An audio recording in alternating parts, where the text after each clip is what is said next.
नमो नमः। प्रियच्छात्राः सुप्रभातम्। वयम् अद्य कर्मधारय समासं पठिष्यामः। गतदिवसे अस्माभिः द्वन्द्वसमासः पठितः। चार थे द्वन्द्वः, यानी कि चौ के अर्थ में द्वंद्व समास होता है। जहाँ दोनों ही पद, पूर्व पद और उत्तर पद दोनों पद प्रधान होते हैं, वहाँ द्वंद्व समास होता है। आज हम कर्मधारय समास को जानेंगे। कर्मधारय समास मूल रूप से दो प्रकार का होता है। एक होता है विशेषण विशेष्य। विशेषण विशेष्य के बारे में हम जानते हैं, जो विशेषता बताई वो विशेषण, जिसकी विशेषता बताई जाए वो विशेष्य। दूसरा होता है उपमान उपमेय, यानी कि जिससे तुलना की जाए। ठीक है, जिससे तुलना की जाए वो उपमान और जिसकी तुलना की जाए वो उपमेय। तो दोनों प्रकार के कर्मधारय समासों को विग्रह सहित हम आज जानेंगे। ठीक है, तो शुभ से शीघ्रम विलंबम अकृत्वा वयम प्रारंभम कुर्मः। कर्मधारय समासः कः उच्यते, यानी कर्मधारय समास क्या है। तो समानाधिकरणः कर्मधारयः, तो यानी कि जहाँ समान विभक्तियाँ होती हैं दोनों ही पद में, पूर्व पद और उत्तर पद दोनों ही पदों की समान विभक्तियाँ जहाँ होती हैं वहाँ पर कर्मधारय समास होता है। चाहे वो उपमान उपमेय में ले लें, चाहे हम विशेष विशेषण में ले लें। यस्य समासस्य विग्रहवाक्ये पूर्वपदम उत्तरपदम च समानाभियुक्तिम विभक्तियुक्तं भवति सः समासः कर्मधारयः भवति। यथा नीलमेघः, तो नीलः मेघः नीलमेघः, प्रथमा विभक्ति नीलः, प्रथमा विभक्ति मेघः। ठीक है, तो जहाँ ये कौन सा उदाहरण है, विशेष्य विशेषण का उदाहरण है। ठीक है, नीलमेघः, तो नीलः पूर्वपदम, मेघः उत्तरपदम, तो नीलमेघम समस्त पदम। ठीक है, तो यानी कि जहाँ दोनों ही पदों की विभक्तियाँ समान होती हैं वहाँ पर कर्मधारय समास होता है। शीतम उष्णम शीतोष्णम, ठीक है, ठंडा गरम। अस्तु, कर्मधारय समासः इदानीं किञ्चित् पठामः। इदानीं वयं क्रीडिष्यामः, क्रीडामाध्यमेन पठामः। वर्गत्रये कार्यं भविष्यति। तीन वर्गों में हम विभक्त करेंगे, भासवर्गः, कालिदासवर्गः, व्यासवर्गश्च। अस्तु, भासवर्गः एकं शब्दं वदिष्यति, कालिदासवर्गः तस्मात् पूर्वं विशेषणं योजिष्यति और व्यासवर्गः समस्तपदनिर्माणं करिष्यति। अस्तु, तो त्रिविधम् अस्ति, तीन भागों में हम लोग जानेंगे। पहले एक पद, विशेष्य पद, फिर उसमें विशेषण पद जोड़ करके, फिर समस्त पद जोड़ करके किस प्रकार से अब कर्मधारय समास बनता है ये हम देखेंगे। ठीक, सर्वप्रथम अस्ति गगनम, भासवर्गेण उक्तम गगनम, तो कालिदास वर्ग से बोला, विशेषण जोड़ दिया उसमें नीलम गगनम और मिला करके बन गया नील गगनम।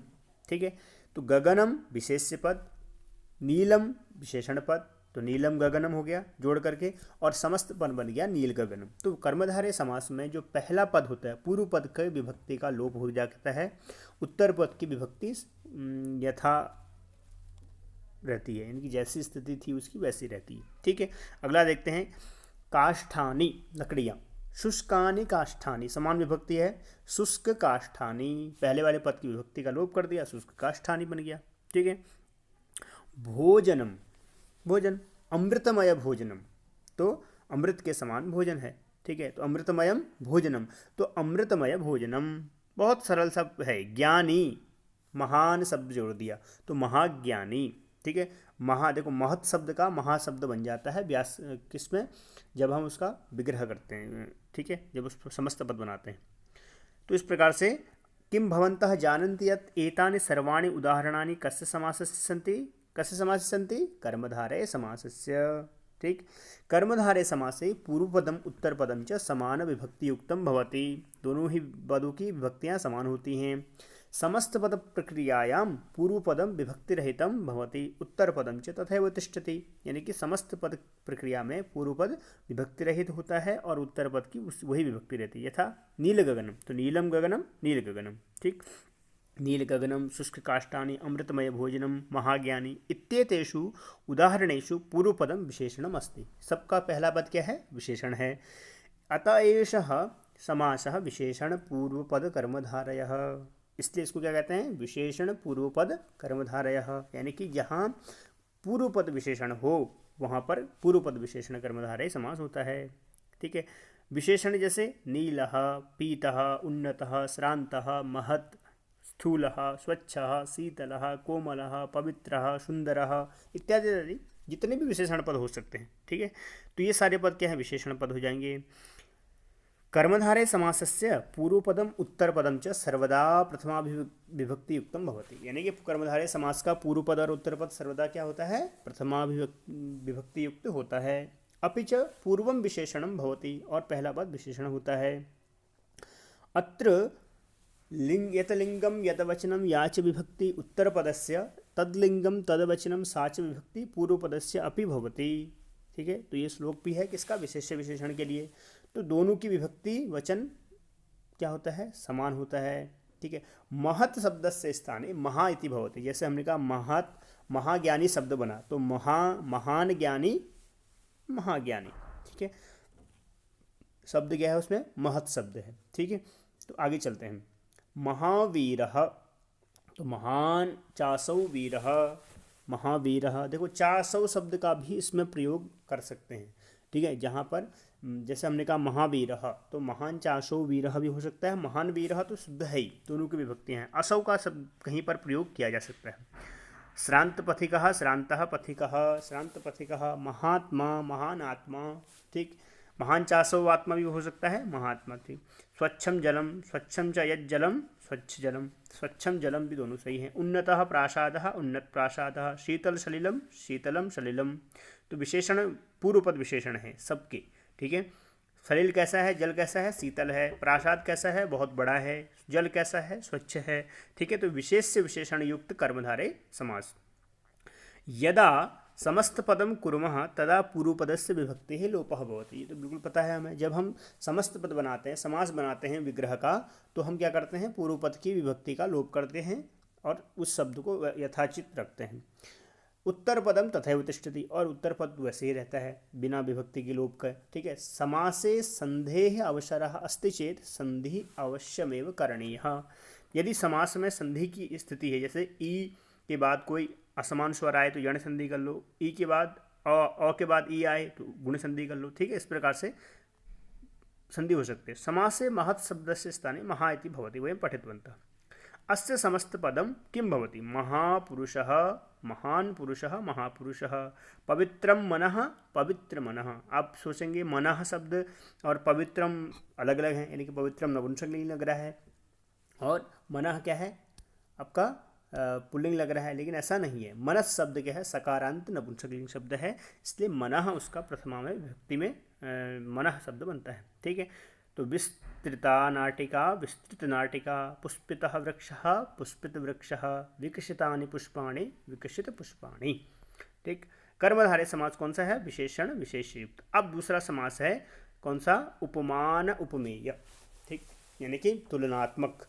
अधुना वयम उपमेय उपमानयोः संयोजनं करिष्यामः। पुनः वर्गेषु उपमेयम् उपमानं समस्तपदं च वदामः। उपमानस्य अग्रे इव योजनीयम। इव क्या है, तुलनात्मक शब्द है, ठीक है। तो देखते हैं। तो उपमानम इत्युक्ते किम, उपमान क्या होता है, तो कहते हैं कि वस्तुद्वये कस्य अपि एकस्य वस्तुनः येन वस्तुना सह तुलना क्रियते तद उपमानम भवति, यानी कि वस्तुद्वय, दो वस्तुओं में से, कस्य अपि एकस्य वस्तुनः, किसी एक वस्तु की, येन वस्तुना सह तुलना क्रियते, जिस वस्तु के साथ तुलना की जाती है, तद वस्तु, वह वस्तु क्या है, उपमान कहलाती है, ठीक है। उपमान वस्तुनः पश्चात इव इति भवति, यानी कि जिसके साथ तुलना की जा रही है उस शब्द के बाद ही इव शब्द का प्रयोग किया जाता है। जैसे हमने कहा चंद्रमुखी, क्या कहा, चंद्रमुखी, ठीक है। चंद्रमुखम कहा, तो मुख कैसा है, चंद्रमा के समान देदीप्यमान है, ठीक है, शोभायमान है। तो मुखम चंद्रः इव, या चंद्रः इव मुखम, ठीक है, चंद्रमुखम, ठीक है, चंद्रः इव मुखम। तो उपमान क्या हो गया यहाँ पर, चंद्र हो गया, क्योंकि उससे तुलना की जा रही है। किसकी की जा रही है, मुख की जा रही है। मुख कैसा है, चंद्रमा के समान, तो जिसके समान है उसके बाद इव लगेगा, ठीक है, जब हम उसका विग्रह करेंगे। तो जैसे कमलम इव नयनम, यानी नयन कैसे हैं, कमल के समान, ठीक है। तो कमल नयनम राम जी के लिए कहते हैं। तो उपमानम नाम कमलम, उपमेयम नाम नयनम, ठीक है, जिससे जिससे तुलना की जाए वो उपमान कहलाता है, जिसकी तुलना की जाए वो उपमेय कहलाता है। ठीक है, तो जैसे कमल नयन, तो कमलम इव नयनम, और जिससे तुलना की जा रही उसी के बाद ही इव का प्रयोग करते हैं, कमल नयन। ठीक है, उपमेयम इत्युक्ते किम, वस्तुद्वये यस्य वस्तुनः तुलना क्रियते तत् वस्तु उपमेयम भवति। यानी कि दो वस्तुओं में से जिस वस्तु की तुलना की जाती है, ठीक है, वह वस्तु उपमेय कहलाती है। ठीक है, जैसे कमल नयन में नयन यहाँ पर उपमेय है और उपमान क्या है, कमलम। ठीक, अब देखते हैं तीन वर्गों में इसके कुछ उदाहरण। जैसे मुखम है, शब्द क्या है हमारे पास, मुखम, तो मुखम कमलम इव, तो मुख कमलम। ठीक है, मुख कैसा है, कमल के समान है, तो मुखम कमलम इव। पुरुषः सिंह इव, पुरुष सिंह। ठीक, तो आगे लोचनम नयन राजीव कमल, तो राजीव लोचनम, राजीव इव लोचनम, राजीव लोचनम। कोमलम, कोमल है, कुसुमम इव, यानी कि कुसुम कोमलम। ठीक है, उपमान, और जिसके देखो इव कहाँ लगेगा, जिससे तुलना की जा रही है उसके बाद ही इव का प्रयोग करेंगे। कमलम इव मुखम भी हो सकता है। ठीक है, सिंह इव पुरुषः तो हो नहीं सकता है। ठीक है, क्योंकि कुछ चीज़ें ऐसी हैं कि उत्तर पद में उपमान हो तभी सही लगती हैं। ठीक है, पुरुषः सिंह इव, पुरुष क्या है, शेर के समान। ठीक है, सिंह इव पुरुषः भी हो सकता है इसमें। ठीक है, राजीव इव लोचनम, ठीक, कमल के समान लोचन है। तो पुरुषः ऋषभः इव, ठीक है, पुरुष कैसा है, हृष्ट पुष्ट है, बैल के समान। ठीक, इस प्रकार से समासे संदेह अवसरः अस्ति चेद संदेह अवश्यमेव करणीयः। ठीक, अब समस्त पदे इव शब्दस्य पूर्व पदस्य विभक्ते च लोपः भवति। वहाँ यहाँ भी ऐसे होता है कि समस्त पद जब हम करेंगे तो पूर्व पद में जो भी विभक्ति, जैसे मुखम कमलम इव कहा, तो मुखम में से जो विभक्ति लगी है म हटा देंगे, तो मुख कमलम या कमलम कमल मुखम।